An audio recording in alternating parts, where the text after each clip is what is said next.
All right, everybody, we're back with another draft recap here, but now it's for the NFC East. So let's get to it. So we have the Washington Commanders. They traded back. They got out of the second overall pick to the fifth pick, swapped with the Buffalo Bills, picked up a first-round pick next year, Buffalo Bills second-round pick, which is that pick number 205, as well as swapped. They got rid of their fourth and picked up a fifth from Buffalo. So with that, I mean, they are kind of, I don't know if they're set at quarterback with Johnny Manziel and Colin Kaepernick, Austin Davis, but they have some options there. So they decided to go away from Marcus Mariota and quarterback, and they land Dante Fowler with that fifth overall pick. They also get some offensive line help, which is needed. DJ Humphries, he should be kind of helping anchor the right side, because we have Lane Johnson at the left tackle spot, but right tackle was a little bit void. Then they lost Mike Goodson, who's been their consistent running back for many, many years. And they have Jaquez Rogers and Bryce Brown. So with that pick they acquired from the Buffalo Bills, they get TJ Yeldon. And what's unique about this pick is that it's kind of exactly what the Browns did with the Jacksonville Jaguars. Instead of going with Travis Hunter, they trade back to the fifth pick, draft defensive lineman Mason Graham, and then they pick up that second round pick early in the second, and they draft Quinshon Judkins. So they kind of, I mean, I didn't plan it that way. It just worked out because they needed a running back and Yeldon was on the board. They also go with a cornerback, Craig Mager, and then Tony Lippett, a wide receiver, late there in the fifth round. We don't know how well he's going to shape out because he's only like a 57 overall. Nick Boyle at tight end. I guess he's technically better than the third tight end on the roster, who's Nick Jacobs at 47 overall. But he's behind Travis Kelce and Ladarius Green, who's an 88 and a 68 overall. So Nick Boyle comes in at a 56 overall. And then Bobby McCain, another cornerback, just kind of add some depth there because they had like two cornerbacks on the roster. So we add two young, fresh faces there. After the draft, they do add some post-free agents. And so one is Danny Watkins, a former first-round guard. He did not live up to expectations, as you can tell. They also sign Tyler Columbus, another tackle. O-line was kind of a need for them. They do get Dejon Gomes from the backfield, strong safety. And then they also signed veteran D'Angelo Hall. Hall has been bouncing around the league recently as he's gotten into his older age, but they needed more star power and depth at corner, and that's what they do with D'Angelo Hall. So now we look at some of the feedback from our commentators. This is a classic rebuild style thinking, trade down, stack picks, build depth. Washington's front office finally shows the pulse. They move off the flashy quarterback pick at number 2 and get a violent, twitchy pass rusher in Dante Fowler Jr. DJ Humphries is raw but athletic, and TJ Yeldon gives them a legit starting back. It's not sexy, but it's adult football. Finally, this looks like a grown-up draft. Skip Bayless. Finally, Washington is building around the guy I said would take this league by storm, Johnny Manziel. By the way, he went like 0-6 and got injured. But anyway, they didn't panic. They didn't draft Marcus Mariota, a system guy with zero edge. Instead, they traded down, got my man Dante Fowler Jr., and gave Johnny some help. TJ Yeldon can be a workhorse back, DJ Humphries can protect him, and Tony Lippett gives him a big target. This is how you build around a franchise quarterback. Johnny Football is about to remind the NFL why he was the best college player I've ever seen. Stephen A. Smith. Let me be very clear. This draft is solid, not spectacular, and that's exactly what Washington needed. They've been a mess, a quarterback carousel, a coaching carousel, and now finally some stability. Fowler is a BAMF. You can Google that. On the edge, DJ Humphries, he needs work, but he's got upside. TJ Yeldon can give you 1,000 yards in the right scheme, but my concern is this. Who's throwing the football in DC? Because Manziel ain't it. And Colin Kaepernick, we'll see. But overall, not bad. Adam Schefter, from a front office perspective, this was a master class in value. Washington trades down from number 2, bypasses the quarterback run, and walks away with a blue chip edge rusher and a second-round pick and a future first. Teams around the league respect this kind of discipline. DJ Humphries and Yeldon are plug-and-play starters, and Craig Magger and Tony Lippett bring needed athleticism to the secondary and special teams. Boyle gives them a second tight end behind Kelsey. It's a roster-building draft, and the Commanders badly needed that. Then Mel Kiper, this is a depth-heavy class. I don't believe so, but okay. It's a depth-heavy class, and the trade down was the right move. I had Dante Fowler Jr. as the top edge rusher in the class. Great first step, bend, tenacity. DJ Humphries is a boom or a bust tackle, but the ceiling is there. Yeldon is a 3-down back. I wasn't high on Craig Major, but bit of a reach, but Tony Lippett has developmental traits. Boyle is an underrated inline tight end, and it's not a flashy group, but it's smart, and I love smart. Then we got the Dallas Cowboys. Dallas Cowboys go with the offensive guard in the first round.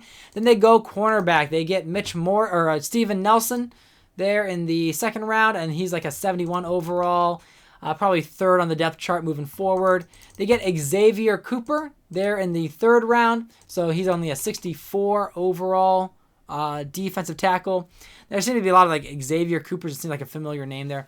But defensive end, Frank Clark, so they get a pass rusher to help fill some depth.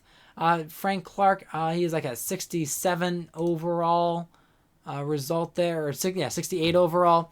Zadarius Smith. Zadarius Smith is only a 67 overall, but I think he's a little bit better than that. He was more of a solid player in the league. Quandre Diggs in the 6th round. Quandre Diggs only a 64 overall. And then they go wide receiver with the 7th round pick, and that is Neil Sterling, a 56 overall receiver.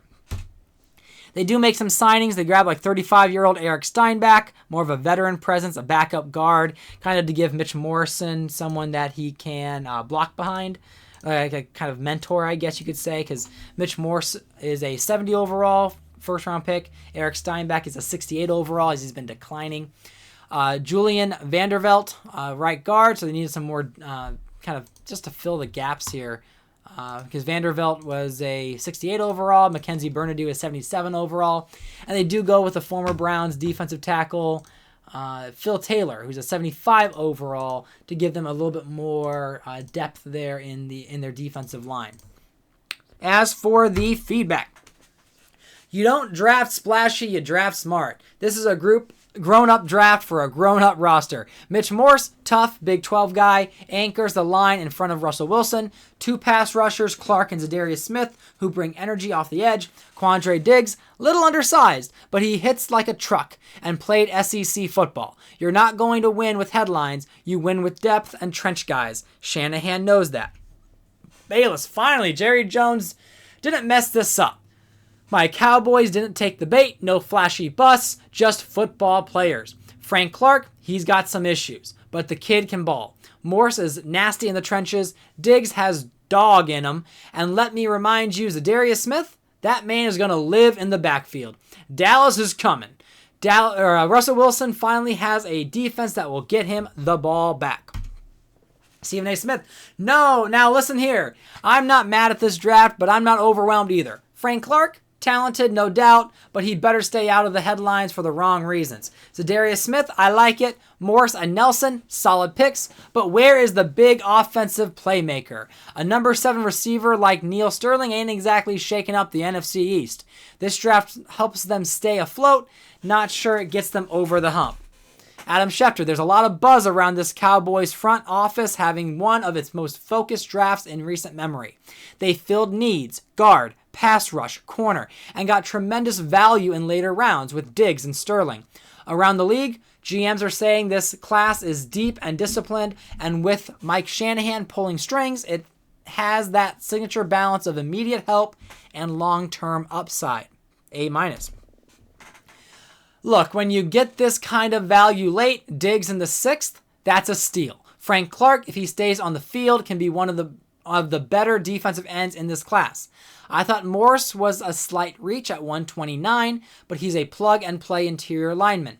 I had Zadarius Smith graded mid-3rd, so Dallas getting him in the 5th is tremendous value.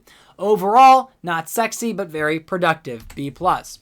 Now we move to the Philadelphia Eagles, who had some major strains on their salary cap, so they try to get the most power out of this draft. So they go Mario Edwards Jr. with the first-round pick, and so he is someone that would likely is between him at 66 overall and William Golston, who's also at 66 overall. They bring in Denzel Perryman, so he's right behind Ray Malaluga. That was more of a BPA pick. They draft running back Duke Johnson Jr., and so he is behind Giovanni Bernard. We got Alfred Morris at 68 overall. Duke Johnson comes in at 63 overall.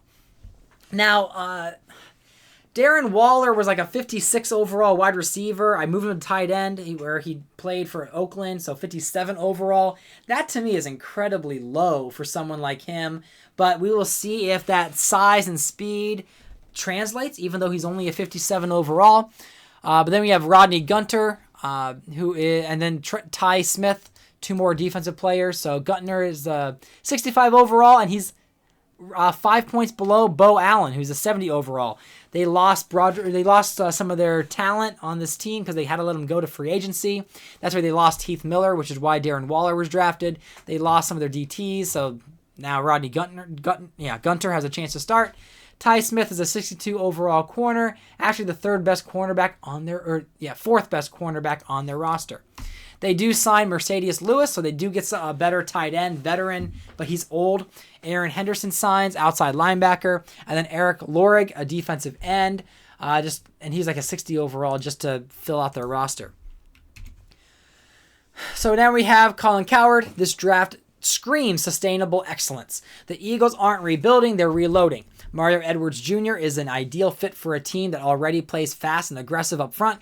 Denzel Perryman is a grown man linebacker, and Darren Waller, that's your sneaky Andy Reid special. Philly's already explosive, but this adds power and depth. And let's be honest, McNabb isn't going to be around forever, but they're giving him one more real shot. So he made the Super Bowl last year. He has won a Super Bowl for them before. 3 Super Bowl appearances in 13 seasons. So not too shabby. A- there from Colin Cowherd. Then you got Skip Bayless. Listen, I like this draft, but I don't love it. Denzel Perryman, yes, he's a thumper. But Mario Edwards Jr., meh. You're picking 31st. You got to swing. And I just don't see game changers. Waller, potential, but he was barely used in college. That said, you've got McNabb, you've got speed on the outside, and you've got Andy Reid. If Teddy Bridgewater pans out, then we're talking. For now, solid, not spectacular. Stephen A., this team led by Andy Reid and that brother, Donovan McNabb, bless that man's soul, they just keep doing it. They get Mario Edwards Jr. to hold the edge. You add Denzel Perryman, a dude who hits like he was raised in a UFC gym, and then you take Darren Waller? That's a chess piece. And you give it to Andy Reid. Lord have mercy. The NFC got better, or the NFC better watch out. This team ain't going nowhere. There was no sense of panic from Philadelphia in this draft, and that's what stood out to the executives I've spoken with. They addressed depth in the front seven, added a versatile weapon in Darren Waller, and continued preparing for life after McNabb. The Eagles believe Bridgewater will be the guy in the future, but for now, they're putting experienced, physical talent around the veteran core, quietly effective class. Lastly, we got Kuiper. Look, I liked this draft. I had Mario Edwards Jr. as an early second rounder, so 31st overall isn't a reach. Perryman is a plug-and-play middle linebacker. He likes that word a lot, that ChatGPT likes generating that. With downhill traits, Duke Johnson Jr. is a very nice value add in the third. He's a versatile back, can catch the football. Fits Andy Reid's style offense, but the real wild card here is Darren Waller, 6'6", 240, runs like a wideout. If he develops, this draft jumps a full letter grade, but that's a big if. Now we've got the Giants.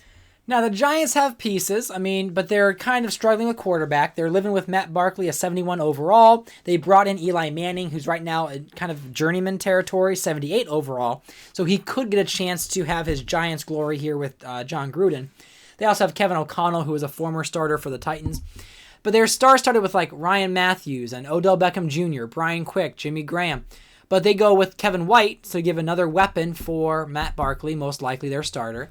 Demarius Randall, who was a first-round grade, ends up getting taken mid-second round. So they get their safety, kind of likely will move him over to strong safety, where Morgan Burnett is free safety and 80 overall. They only have J.J. Wilcox, 72 overall, strong safety. So Randall at strong safety is a 72 overall, will likely be a starter for them. Ramik Wilson, he joins DeQuell Jackson. So DeQuell Jackson, the old man, 86 overall, veteran, middle linebacker, came over in free agency. Ramik Wilson, 64 overall, just adding depth to that defense and giving them some younger legs.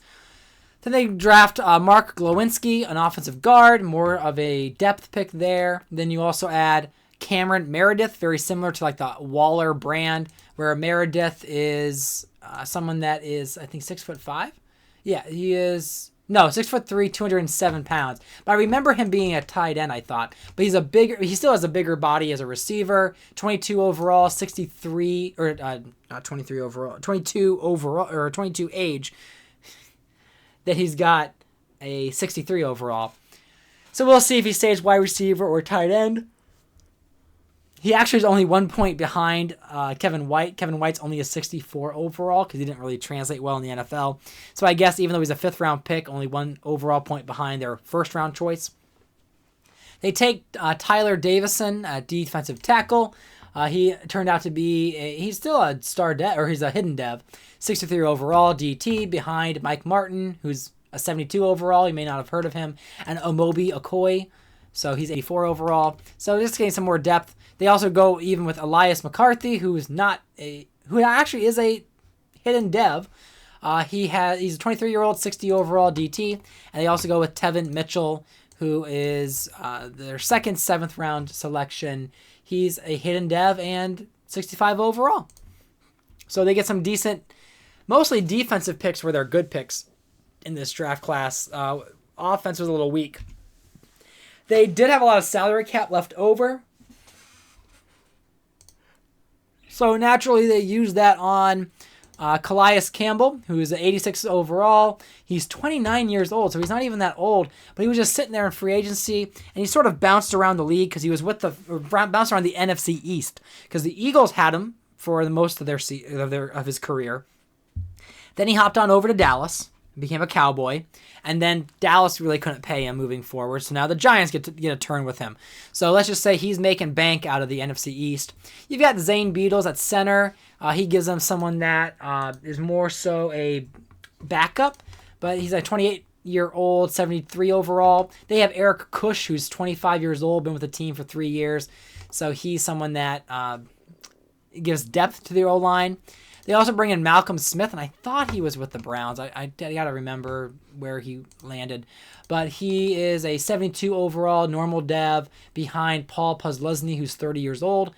So Malcolm Smith signed there. He's 26 years old.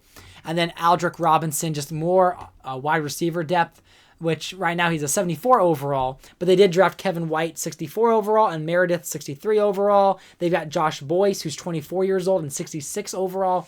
So even though their overalls aren't great, you can decide you go with a 26-year-old Aldrick Robinson, or do you try to give Kevin White, Cameron Meredith, and Boyce more playing time? As we get to the results from the commentators, Colin Cowherd. So let me get this straight. John Gruden comes out of the broadcast booth, walks into MetLife Stadium, looks at Matt Barkley and says, "Let's go get Kevin White." I like it. They needed juice. They needed firepower. Kevin White is a high-ceiling guy with Odell already there. That's a dynamic combo. If Barkley or Eli can find them. But this team still lacks an identity on defense. Ramik Wilson and Tyler Davison help, but this class is about potential, not polish. B. John Gruden's back, baby, and it's what he does. And what does he do? What does Chucky do? He drafts a receiver, Kevin White, paired with Odell Beckham Jr. That's fireworks. I love Demarius Randall. Playmaker in the secondary. You added a physical linebacker in Ramik Wilson and a grinder in Glowinski. But here's what I really like. This draft is screaming, we are building something real. And don't sleep on my guy, Kevin White. He's going to be a star. You heard it here first. So we'll see about that. I'm struggling here. I know John Gruden is back, and I respect that man, but he knows offense. But let me ask the question. Actually, he knows defense, but whatever. But let me ask the question nobody wants. Actually, he was an offensive guy. Never mind. I don't know what I'm talking about. But let me ask the question nobody wants to ask. Who is playing quarterback? Matt Barkley? Really? Eli Manning just showed up after wandering in the desert for years. You're telling me this offense is suddenly going to explode? Kevin White is a maybe. Demarius Randall is solid. I ain't mad at Ramik Wilson, but I need more certainty, and I ain't seeing it. Adam Schefter, this draft shows what the Giants are trying to become, a high-octane offense under John Gruden. With weapons everywhere, Kevin White was high on my draft boards, despite concerns about injuries. Demarius Randall adds athleticism in the secondary. Mark Glowinski brings toughness to the trenches, but executives I've spoken with still question the long-term QB plan. Is Eli Manning the future, or just the bridge? Time will tell. Kevin White is a bit of a gamble at 15. I had him slotted in the early 20s, but I understand the need. He's got size, speed, and playmaking ability. When healthy, Randall is a value in the second. Ramik Wilson, little stiff, but instinctive. I like Glowinski coming out, high motor. Meredith in the 5th, excellent developmental pick. Look, they filled some needs, but they still lack elite defensive upside. They need difference makers, not just contributors. So here you go with the recap of our grades. Let me know if you agree or disagree with this assessment by our experts, aka ChatGPT speaking for them. But yeah, I'll be doing more divisions. We already got the NFC West. If you didn't see that video, go check it out. We have the rest of the first round draft kind of in that cool little video format. But yeah, subscribe to the channel if you haven't already. If you like this type of content, it's basically Madden in my own reality league. So thanks for watching, and I'll see you in the next one.